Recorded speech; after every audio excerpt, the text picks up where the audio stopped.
Lesson 3, Logistic Growth. In this particular lesson, you should be able to see this differential equation here and recognize that it is logistic growth and be able to write the solution here. This is something you want to commit to memory. We will prove it in this lesson, but it behooves you to commit it to memory. Number 1, the question wants us to draw the slope field. Now, this is just to give you an idea of what logistic curves look like. So here's the x-axis, the y-axis, and there's going to be this horizontal band. It's not part of the slope field per se. I'll do the slope field in yellow. The slope field is going to go like this. I'm doing a real quick slope slashes, little lattice of points to give you a sense of what curves would look like. Now, that's what it looks like inside this horizontal band. Outside of the horizontal band, it looks a little bit different. They just come down like this. And then they would come up like that. So that's a very rough sketch of the slope field.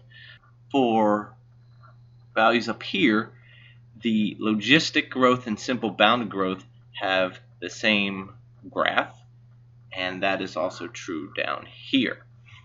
But inside this horizontal band, the curves will resemble an S shape. It's sometimes referred to as the S curve. Logistic curves often referred to as S curves. Again, a logistic curve though doesn't have to resemble an S. It could resemble an exponential decay or growth function. In number 2, it asks you to draw a curve such that the initial y value is between 0 and L. So I'll come over here, draw my axes again. This should really be the t-axis. I like that better as the t-axis, y-axis. Then here is our horizontal asymptote. This is our limit. Then our curve is going to go in this S shape. It goes up and then approaches the asymptote like that. Approaches y equals 0 to the left. And again, this is S shape. In part B of number 2, it asks for the limit as t goes to infinity of y, which is the limit as t goes to infinity of L over 1 plus c star e to the negative k L t. So if t is going to infinity, then this quantity here is going to 0, making our limit equal to L, which makes sense according to the diagram above. Now in part C, the limit as t goes to negative infinity of y would have the denominator getting large without bound, so the denominator would go to infinity, leading to a limit of 0. So both of those are consistent with the graph above. And again, that comes with the condition that y naught is between 0 and L. If y naught is bigger than L, then we have this graph over here, and y naught less than 0, we have the graph over here. In number 3, it wants to know what is the value of y when y is growing the fastest. So I want to optimize y. I want to find the local max for some y. So I'm going to take the derivative with respect to y of our dy dt. And that's going to be the derivative with respect to y of the derivative equation, ky times L minus y. Now I will distribute that to be kly minus ky squared. Then I'll take the derivative, and that derivative will come out to be kl minus 2ky. I'm trying to find the maximum y, so I'll take the derivative, set it equal to 0, and that will give me, after I simplify, y equals L over 2. I can verify that by taking the next derivative. So the derivative of the derivative again with respect to y, and that's always going to be negative 2k, which is less than 0, verifying that y is max at y equals L over 2. And this is always the case. Y will be growing fastest when we're at half the limit. If I come over here and look at half of L, here's L over 2, the graph is growing fastest at L over 2. Always. Now let's look at a couple examples of this logistic growth. Okay, so dp dt equals the equation as you see before you. Now this is written in a really nice form where I can see that this here is k, and I can see that this here is L. It fits the kp times quantity L minus p format. With that being said, let's write that down. K equals 0.0004 and L equals 250. Now we should have committed to memory that P equals L over 1 plus C star e to the negative big K L T.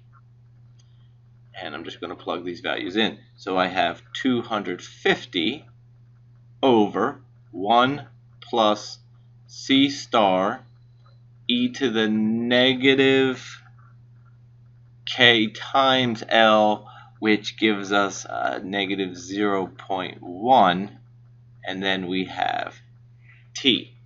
Now we do have to solve for C star with our condition that P equals 50 when T equals 0, 250 over 1 plus C star times 1.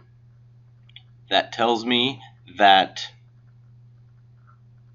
1 plus C star equals 250 over 50, C star equals 4.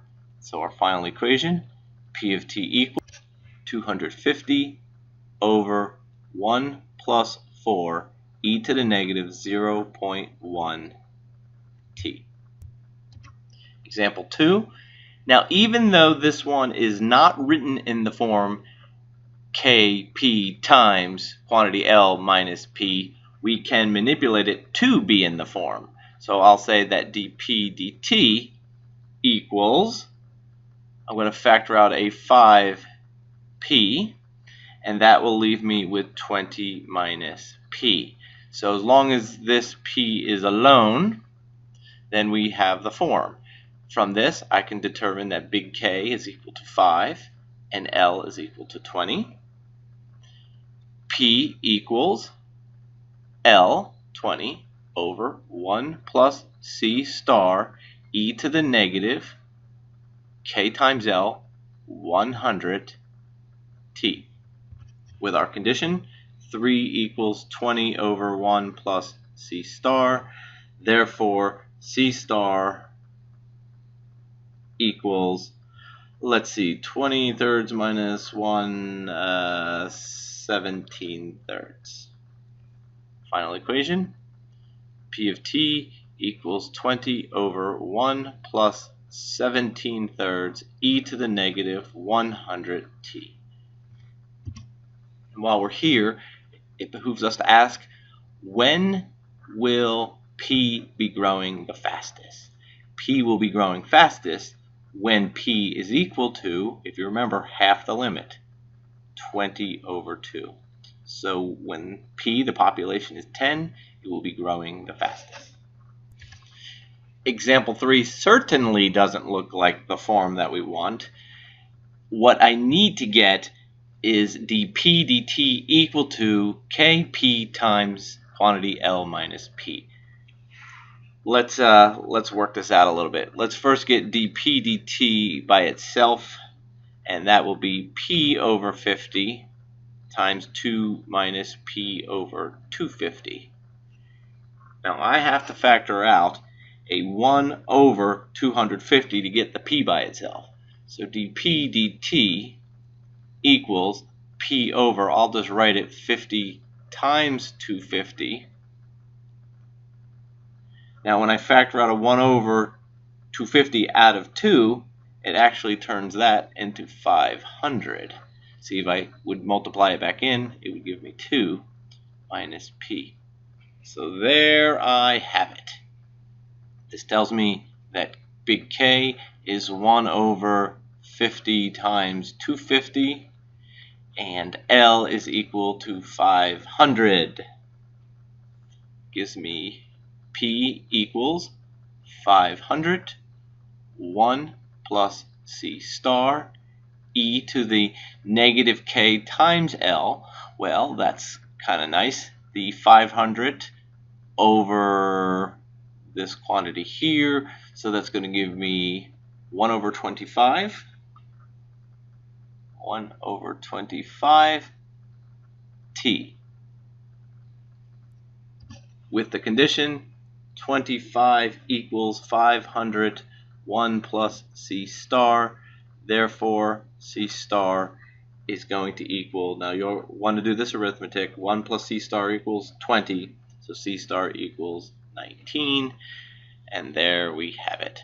500 over 1 plus 19 e to the negative t over 25.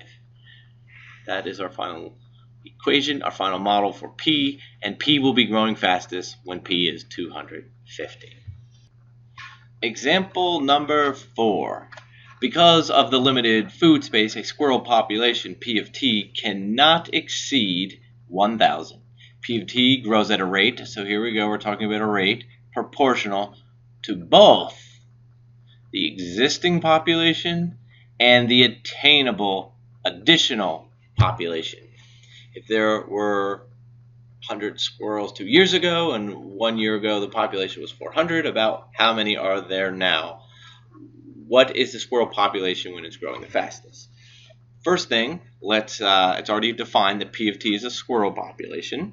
Let's write our differential equation, dp dt, so the rate at which squirrels are growing with time is directly proportional, big K, to the existing, which is P, and the obtainable, which is going to be the 1,000 minus P. So this looks like the exponential growth and the simple bounded growth put together.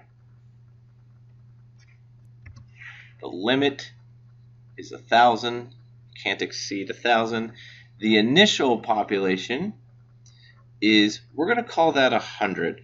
So what I've decided to do is go back far in time, as far as I have data, 2 years ago, and I'm going to let 2 years ago be t equals 0, and the population at t equals 0 is 100. So that means 1 year ago we have t equals 1, and the population 1 year ago is 400. So now, that's what the question calls for. What is it now? T equals 2, and that's what we have to find. Okay, back to the differential equation, which has the solution P equals 1,000 over 1 plus C star e to the negative KL. Now we know L is 1,000, so 1,000 L K T, like that. We'll use the condition to solve for C star. So 100 equals 1,000 over 1 plus C star e to the 0. That's going to give us C star equals 9. I'll update our equation. P of t equals 1,000 over 1 plus 9 e to the negative 1,000 k t. So like the other word problems, we're going to have to use the condition to solve for k. I would press pause now, and then the solution will be revealed. And here we have the work for solving for k. K equals the natural log of 1/6 over negative 1,000. I've got to plug that back into the model, simplify my model like we've done before. The solution is revealed here in the blue box. See, this negative 1,000 in the denominator of k canceled out with the negative 1,000 here. Then we simplified our model to look like this. You should be able to do that with fluency now. Now let's answer the question, how many squirrels will there be now? Remember, t equals 2 for now. So if you plug that in, 2 into the formula, it's amazing. It comes out, no calculator needed for this, and it comes out to an integer. You do the math, but it comes out to be 800 squirrels. Isn't that awesome? I'm going to provide a quick sketch of this. Put it all together. This is the t-axis. This is the p-axis. We started 2 years ago. That's t equals 0, but 2 years ago we started with 100.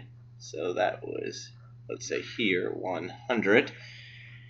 And then it can't exceed 1,000. So that's here, 1,000. And then we have our S-curve. It goes like this, and then like this. And of course, the squirrel population is growing the fastest when P equals 400 squirrels. Now, let's lighten up the mood with talk of the Asian flu. Okay, a very contagious type of Asian flu is spreading through a city of 50,000 at a rate proportional to both proportional to both the existing already affected and the number not affected, the 50,000. If 100 people were affected today, blah, blah, blah, blah, blah. So first thing I notice is I have to write the differential equation. N is the number infected. The derivative of N with respect to T, our differential equation, is proportional to N and the difference between how many people can get it and how many people do have it. So in this case, our L is the 50,000.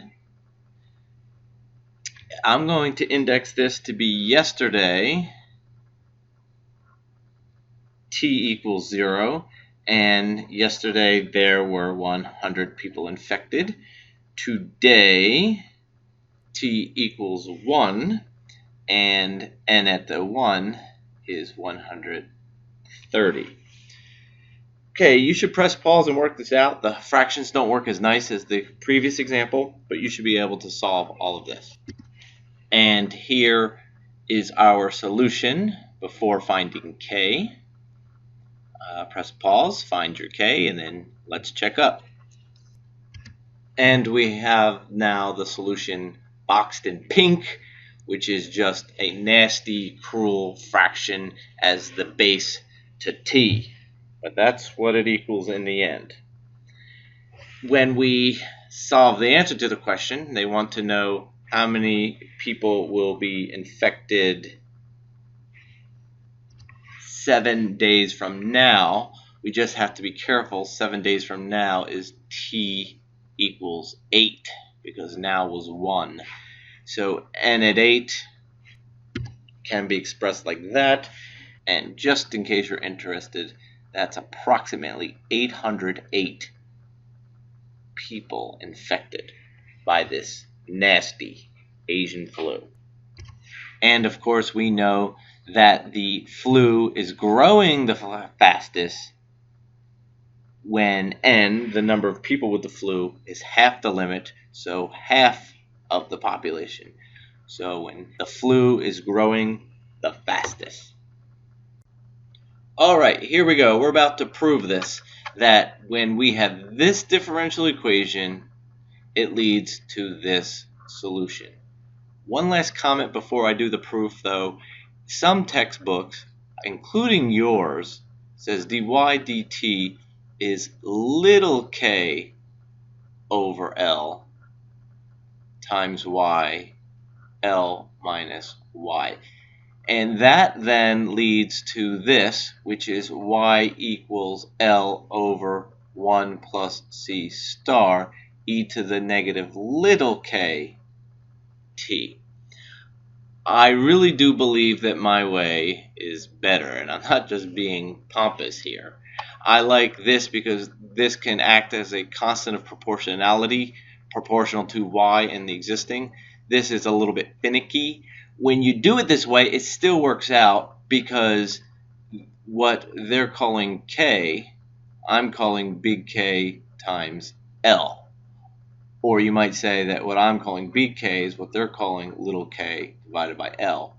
See, their little k here is the same as my big K times L.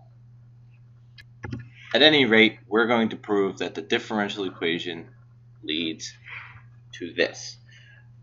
Alright, let's begin. I'm going to start by separating the variables. So I have dy over y times L minus y equals big K times dt. Going to integrate both sides. And the integration of the left actually requires partial fractions. So for the purpose of the proof, I'm going to skip over that and wait to the end to do that integration. But it turns out that this is 1 over L over y dy plus 1 over L over L minus y dy equals big KT plus C. This integration is 1 over L, natural log absolute value of y, minus, see the negative here, minus 1 over L, natural log of L minus y equals big KT plus C. Going to use a property of logs, so 1 over L times the natural log of absolute value y over L minus y equals the big K T plus C. And then I'm going to multiply both sides by L. So natural log absolute value equals big K L T plus C. I'm going to exponentiate both sides and get rid of the absolute value in the same step. So we have y over L minus y equals C star e to the K L T. A step that should be familiar from lesson 1. Next, I'm going to say that reciprocal equals reciprocal. So this is going to be 1 over C star e to the K L T. Break up this fraction into 2 separate with the y the common denominator. So L over y minus y over y, which equals 1, equals, and then I'm also going to bring this quantity back up to the top, C star e to the negative KLT, so it's now in the numerator as a negative exponent. I'm going to add 1 to both sides, 1 plus C star e to the negative KLT, and then I'm going to cross multiply, and I have y equals L over, there it is, 1 plus C star e to the negative capital K L T. Excellent. We put a box around that and a smiley face. Now let's go back up and look at the partial fractions. I'll do that, let's say, in this pink color here. So I'm breaking this up into partial fractions, which is a over y plus b over L minus y. That gives me that a times L minus y plus b times y equals the value of 1. See, the coefficient here is 1. System of equations, well, let's see, b minus a is the coefficient to y plus the constant of AL has to equal 1. That tells me that b minus a equals 0 and tells me that AL has to equal 1. Therefore, a has to equal 1 over L, and also b has to equal 1 over L. That's why we got this and this. This is our A, this is our B. And that is the end of the lesson.